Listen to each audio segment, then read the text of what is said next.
backbone of U.S. Army and Marine Corps Armored Forces for more than 30 years. This is 5 things you don't know about the Abrams tank.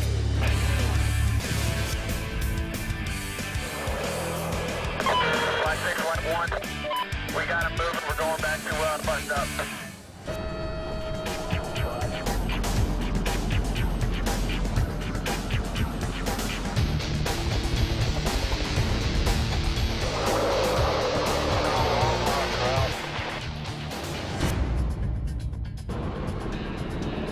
Manufactured by General Dynamics Land Systems, the M1A1 and M1A2 Abrams are among the most heavily armed tanks in the world.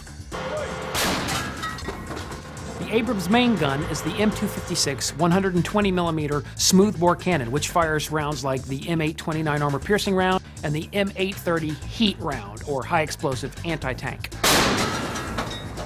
Abrams are also outfitted with 3 machine guns: a Browning M250 caliber machine gun for the tank commander, an M240 7.62mm skate-mounted machine gun for the loader, and a C-model M240 machine gun mounted coaxially in the right side of the main gun mantlet.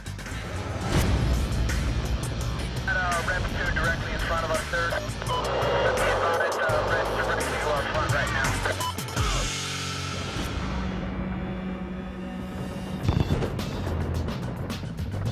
Unlike the tanks of past eras, which relied on various thicknesses of steel for armor, the M1A1 Abrams, since the beginning, has benefited from composite armor, which is essentially a mosaic of hard materials and soft but strong materials embedded in concrete matrices. By layering and sandwiching many materials of different hardnesses, elasticity, heat, and shock-absorbing capabilities, composite armor is designed to absorb the impact energy of a projectile, prevent penetration, and avoid internal damage. One of the most interesting modifications of the M1A1 series was a new armor composite that includes depleted uranium. This armor greatly increases resistance against kinetic energy rounds and is the reason why M1A1 tanks can directly engage enemy tanks with little risk from incoming return fire.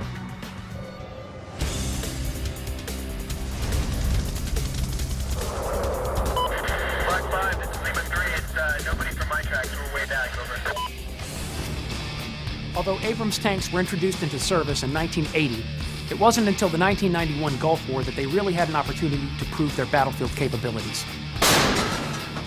On February 26, 1991, in what became known as the Battle of 73 Easting, M1A1 tanks from the 2nd Armored Cavalry Regiment charged out of a sandstorm and caught Iraq's Republican Guard in the open desert. In the U.S. Army's largest tank battle since World War II, 12 M1A1s destroyed 28 Iraqi tanks, 16 personnel carriers, and 30 trucks in less than 30 minutes.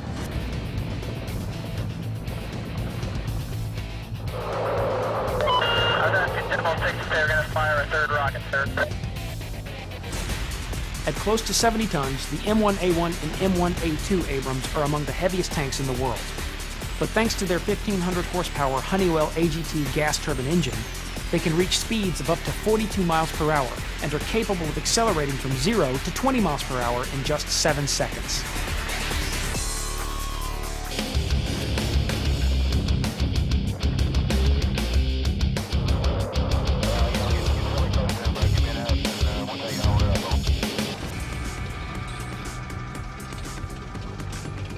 Because a potentially crippling attack can come from any direction at any time, urban environments are the most dangerous battlefields for tanks.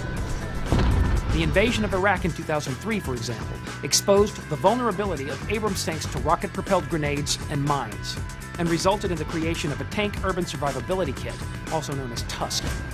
With add-ons like a loader's armor gun shield, a tank infantry phone, Abrams reactive armor tiles, a remote thermal sight, and a power distribution box, the installation of TUSK afforded Abrams tanks with improved protection, firepower, and situational awareness in urban environments.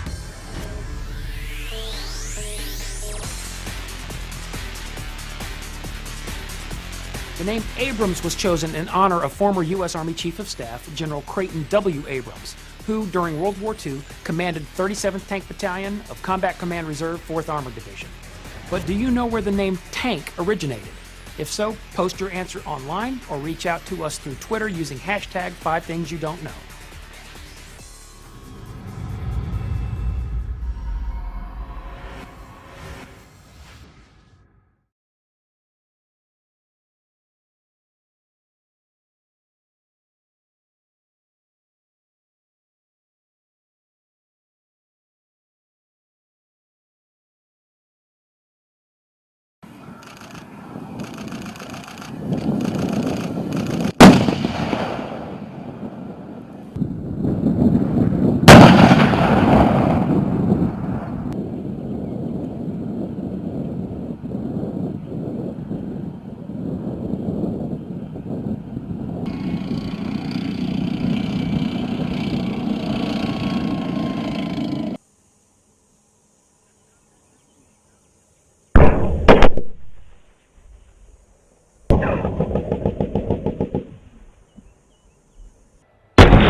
east. Set up phase line white on the defense oriented east. Over.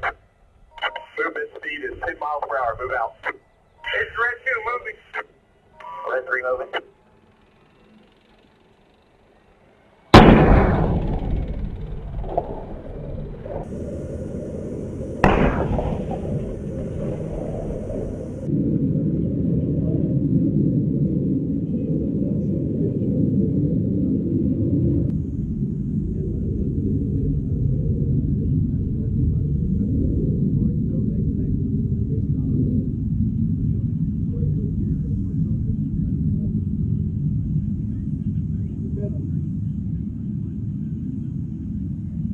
Okay, they're dismounting the far Brad. He's on the ground, moving northeast.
On the way. Got her back down. Find my troops. Find my troops. Camp my troops obscuration. Hit my troops.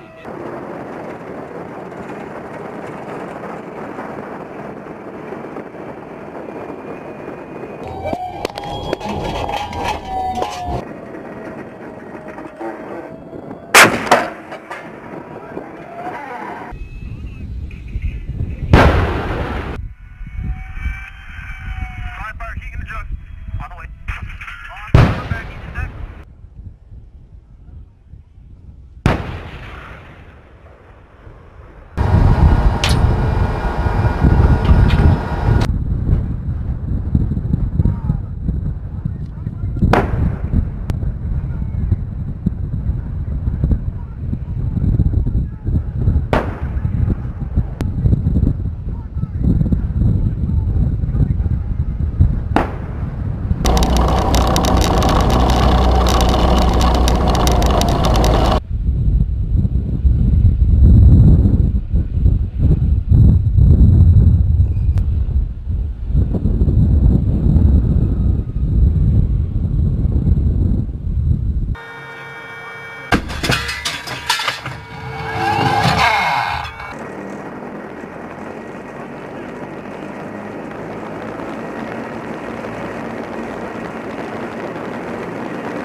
Red 2.